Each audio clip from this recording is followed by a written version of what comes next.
Hello everybody, Zach here. So I think last video I did make a sort of similar video, but we're using Amazon in that video. Well, today we're gonna use Shopee. Now, obviously, I know that Shopee probably might not be the best source when it comes to getting actual official things, but I found a seller. Since 2011, they've been actually doing retail stores around the country. They're called Juan Gadget. I have ordered from them.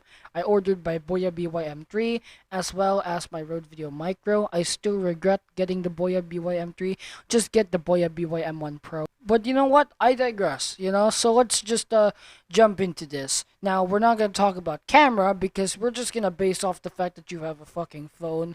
Maybe an iPhone X or a budget phone like I do, like the Galaxy 80. So basically just get a phone, because that's what like 99% of people have. So get a phone, at least have quality that's 1080p, and that's really it for cameras. Now, the most important thing is how the fuck do you hold your camera? Now, here is actually a fun fact. Now, most starters or most beginners would definitely not spend on a fucking tripod. I mean, when I started YouTube, I didn't even get a tripod. What I basically got was like a fuck ton of Legos, stacked them up, and placed them on my iPad, and made sure to make like a front piece so that my iPad wouldn't fall when it came to making stop motions, and that's what I used. But unfortunately, it just, wouldn't work in modern standards, but it still is actually pretty good. Sometimes it's even better than some like very expensive tripods. But if you do want to spend some money, or if you're really desperate into telling everyone you got money and that you're not broke, but you're watching this video, so I don't really know what you're trying to say, I'm going to recommend to you this Ulanzi MT5. This basically, the MT stands for mini tripod, and it's the fifth version. There is a different, there are many types of versions that are very, very, more expensive than this. There's one that's fully rubber, and I know it's very bad because I went to Bali one day. There was a mall nearby, and when I went to that mall, I saw that tripod. I tried it out. It was so bad, trust me. But I tried this thing, and it was really good, but it was very expensive there. And I was a very broke kid. I really had no money. All I could buy was a Coca-Cola and some random electrical tape because I really needed it for making figure matches back in the days. But you know what? This thing is actually pretty good. Very sturdy, has a carbon fiber feel. I know it's not actually carbon fiber, but it has that weird feeling. It's very nice, very high quality. And Ulanzi's actually been a brand I've been using for a while. Before I got the original Joby Gorilla Pod and the Rode Video Micro, I used to use a lot of Ulanzi tripods and mounts and other types of lighting products that they did make. But I do recommend this Ulanzi MT05. It's very nice, very sturdy. If you do want the ability of a ball head, which is basically giving you the ability to move your phone in different angles, and you could go vertical if you want to do those sin committing TikToks, then you could just buy one for almost $1. That's right. There are things like that on Shopee, but I don't recommend it sometimes because they possibly might be a scam. Yeah, let's just go on to the other thing. How do you freaking get it to stay on there? Now, I actually use this mount. It's the Ulanzi STO2S. It's the Ulanzi STO2S. Now, this basically means it's a stainless mount. It is the second variant, and it is the stainless edition. Now, the version I have is the stainless new version. Unfortunately, Shopee sells the older version. The newer version basically does not have a restriction when it comes to pulling down or pushing down the upper part of the mount, but this one does have a little bit of a restriction. I don't think it would be bad though, unless you have something like a fucking Nokia, then maybe that's something you should not get. But still, this is actually pretty good. So that's something I would definitely recommend. So yeah, the Ulanzi STO2 and also the Ulanzi MTO5. That's a really good combination. So yeah, that's something I would recommend. Now, unfortunately, there are very rare iPad mounts. Now, I know Yolanzi sells one. I really don't remember. I'm not gonna flash a photo because I'm honestly gonna be very lazy when it comes to editing this video. But basically, yeah, they did sell an iPad mount. Now, if you're like me and you use some like very high-end shockproof case, it's not gonna fit. From what I know, I have never tried one, but I heard it's very, very fucking big, and it's not gonna be that good though. So yeah, I do not recommend like an iPad mount. Just build yours out of Legos if you really want to use an iPad. And if you're using a camera, you don't need to buy the phone mount, so that's something that's actually a pretty good high up. But yeah, that's gonna be my recommendations for a tripod and a mount. Next one is gonna be about well, let's just talk about a microphone and lighting. Now, microphone's like very important because we all know the dilemmas of audio. Audio was the most important thing in your video. No one will give a shit about your video because sometimes people can film at like 1080p or 4K if you're really that extreme, and viewers might have shitty Wi-Fi and would be like, "This looks super cool on my 14, like my not my 1440p screen." You think they'll have that? No, no, no, no, no. They're gonna have a 144p screen. That's something no one would like, but unfortunately, that's gonna be the deal.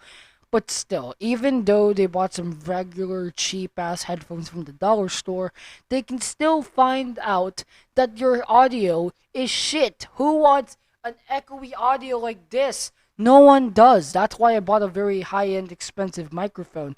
Actually, though, I got this for 20 bucks in a sale, but like, shut up, you know. It's very important, though, that you need a microphone. Now, Ulanzi sells a very similar, like, infringingly similar shotgun mic to the Rode Video Micro. I have never tried this mic, but I know my friends have seen it and they have tested it one time. The only advantage this thing has from the Micro is that it does come with a TRRS adapter, meaning that it would work for a cell phone, a 3-ring jack, and also has a foam cover. Unlike my Rode Video Micro, it only comes with a furry cover because Rode does not make foam covers at all.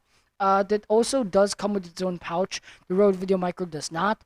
So that's kind of an advantage, as well as the mount is a little bit harder, but I don't think that's gonna be an advantage because imagine if someone like knocked it over, you know. But yeah, that's gonna be my microphone recommendation. It's the Siren Ulanzi VMQ1. I'm gonna call it the Ulanzi VMQ1.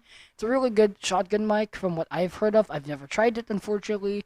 So yeah, now the last thing on our freaking list is lighting. Now, of course, you don't really need to spend on lighting because honestly, who the fuck is dumb enough to spend on lighting? You could get one for like not like $4 if you're that cheap. I got a ring light that I use for SWF for $4. But the thing is that you don't want to be bulking this shit around. You can buy an original Yolanzi W49 LED screen, not really LED screen, but more like an LED light panel for $10, which isn't that big, but it's actually pretty good. You know, it's very nice, very bright. I've never tried it, but I have seen it. I've seen people use it whenever I go to like out of the country. I always see people use it one way or another. So yeah, I definitely recommend the Yolanzi W49. But the thing is, you're gonna probably use like natural lighting. Natural lighting is definitely free. You don't need to spend $10 on that, you know. And you know the thing is, you don't actually need to, make videos that like very in a like a very expensive way. You don't have to spend $50. You don't have to spend $100. You don't have to spend like $1,000. You don't have to. You can spend nothing. In fact, just grab your phone, hold it up on your face, and make videos. I mean, that's it. You can easily do that just very quickly. You don't need to waste so much money unless you're like a very extreme, like a very professional person like I was. Back in 2016, I never expected to basically earn a lot of subscribers and views and one day having to waste my money on filmmaking gear. But alas, I did. I wasted a lot of money on gear. And I did waste a lot of money on knockoff Gorilla Pods back in the days, which is, by the way, not a good investment. Do not do that. But basically, what I'm trying to say here is that you don't really need to spend that much to basically have a good setup or a really nice like quality of like a camera or a nice quality audio. You don't have to. You can just use your phone from the get-go if you are a beginner. But if you are a pro, I would definitely understand that you're gonna go for under a budget. If you do have $100 though, and if you're still willing to spend a little bit more of a much more professional quality, may I recommend to you my $100 video? I'll link it down below if you do want it. Now, if you're gonna ask how much would it cost in total, now I did place them all in my cart, and it equaled up to 1,977 pesos, which is $41.17, which is literally gonna be a victory royale in itself. So I'm gonna be saying it right now. That's gonna be it, because you literally spend like less than like $50, and you got it for 41 bucks. So you have $9 left, and since you have $9 left, you could probably buy something else. You could, what if you wanted to buy a different type of light, or what if you wanted to buy a very alternate tripod? You can buy a lot with $9. Maybe I'll go make a budget for $10. That would be very fun. That would be very, very cool. But the thing is, gonna be very hard to find a microphone that's less than, I don't know, less than 20 bucks. It's gonna be very difficult to find one. But there are many in Shopee, so I'm gonna try finding one. But anyways, that's gonna be actually it for this video. Now, if you do like this video, go share it with all your friends. Go comment there. Go subscribe. Go like. We're in our road to hitting 200. Unless I did hit 200, I did hear about YouTube's glitch again. Jumo did not. I didn't know this, but I looked into Jumo's channel recently, and I saw that he had a weird sub count. He had 30, and then he had 50, Very, very strange. I did not contact him about this yet. As of recording the video, I probably might contact him after making the video. I mean, who knows? But yeah, thank you guys for watching. Comment, like, and subscribe, and I'll see you guys next time. Also, okay, I need to tell you guys about this. So if you guys are asking about the group thing I made in the setup video, it's gone. We've disbanded. ARW, ICW, they've left the group. They probably wanted to do something different. They said they're not really into collabs, so they left the group. Me and Jumo were still in. We hired SCW and CEW. We're not making a crossover yet, but we are having plans on possibly collabing eventually in the future. I am hoping that ARW and ICW are doing really well. Hope you guys are doing really, really well in the future, and I hope you guys are gonna do really great in your future endeavors. Anyways, that's gonna be it for me. Thank you guys for watching. Comment, like, and subscribe, and I'm gonna see you guys in the next video.